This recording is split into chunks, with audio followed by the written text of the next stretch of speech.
As for any inner meanings or message, it has in the intention for the author none. It is neither allegorical nor topical.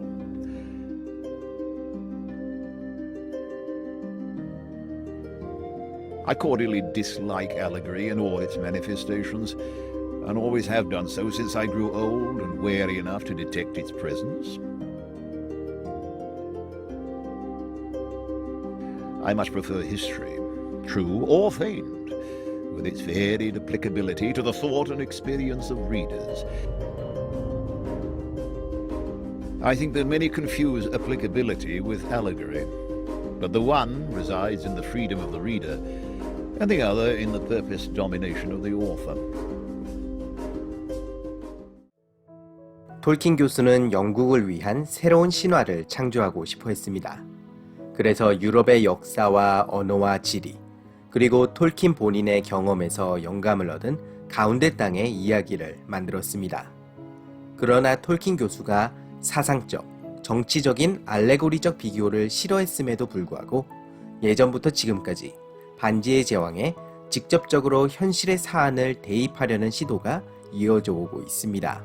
특히 유명한 건 바로 톨킨 교수가 오크를 몽골인을 모델로 만들었다는 설입니다.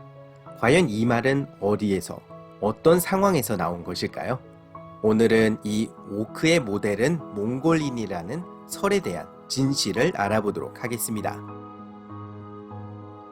1957년 톨킨 교수는 포레스트 에커맨, 모튼 지머맨, 알 브로덱스에게서 반지의 제왕을 영화로 만들고 싶다는 제안을 받았습니다. 톨킨 교수는 컨셉 아트를 받아보고는 상당히 마음에 들어하였고 그렇게 작업이 순조롭게 진행되는 것 같았습니다. 그러나 각본을 받아본 톨킨 교수는 실망감을 감추지 못했습니다. 스토리와 설정을 크게 변경했을 뿐만 아니라 작품이 담고 있는 분위기와 메시지까지 완전히 바뀌었기 때문입니다. 결국 영화 제작은 흐지부지 끝나게 되었습니다. 1958년 톨킨 교수는 영화 제작진들에게 보낸 편지에서 자신이 이 각본에 대해 불만을 품은 점들을 조목조목 따지고 들어갔습니다. 몇 페이지가 넘어갈 정도로 많았던 이 문제점들을 모두 이번 영상에서 소개할 필요는 없지만 그중 오크의 생김새에 대한 대목이 있었습니다. 영화 제작진들은 오크들을 말 그대로 몬스터로 만들려고 했습니다. 얼굴에는 불이, 온몸에는 깃털이 달려있는 모습으로 말이죠. 톨킨 교수는 이 디자인을 적극 반대하였습니다. 톨킨 교수에게 가운데 땅의 오크는 요정이나 인간 같은 휴머노이드의 모습이었습니다. 그리고 뒤이어 오크의 생김새를 설명하고 뒤에 이 구절을 덧붙입니다.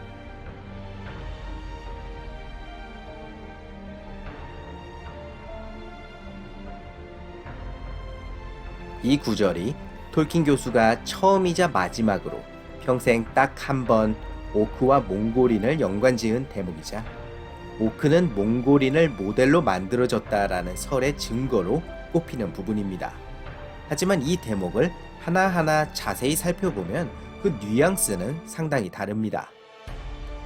우선 전제 조건으로 유럽인들이 보기에, 즉 서구의 문화적 편견이 가미된 시선이라는 것을 전제로 하고 있습니다.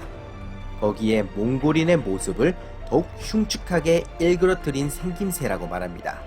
그냥 몽골인이 아니라 그 모습에 악성 포토샵을 떡칠한 모습이 바로 오크의 모습이라는 것입니다. 거기에 이 편지가 영화 제작사들의 작업에 코멘트를 보내는 편지라는 사실을 잊지 말아야 합니다. 톨킨 교수가 굳이 몽골인을 언급한 이유는 제작사들에게 직접적인 비주얼 가이드라인을 제시하기 위해서였던 것 같습니다. 그 어떤 작품이든 영상화를 거치려면 눈에 보이는 비주얼적 디자인이 필요하고 그 과정에서 이미 존재하는 무엇인가를 바탕으로 혹은 그것을 영감으로 삼는 일은 굉장히 흔한 일입니다. 예를 들어 반지의 제왕 영화 속의 하라드림의 감옥과 무기는 고대의 아즈텍 문화와 남태평양의 키리바시의 전통 의상을 참조해서 만들어졌습니다. 그렇다고 피터 잭슨이 아즈텍과 키리바시가 사악한 인간들이라고 말하는 것일까요? 디즈니 영화 인어공주의 악역 우르술라의 디자인은 배우 디바인을 모델로 삼았습니다. 그렇다고 디바인이 나쁜 사람이라는 말일까요? 당연히 아닙니다. It was Sam's first view of a battle of men against men, and he did not like it much. He was glad that he could not see the dead face. He wondered what the man's name was, and where he came from, and if he was really evil of heart, or what lies or threats had led them on the long march from his home, and if he would not really rather have stayed there, in peace.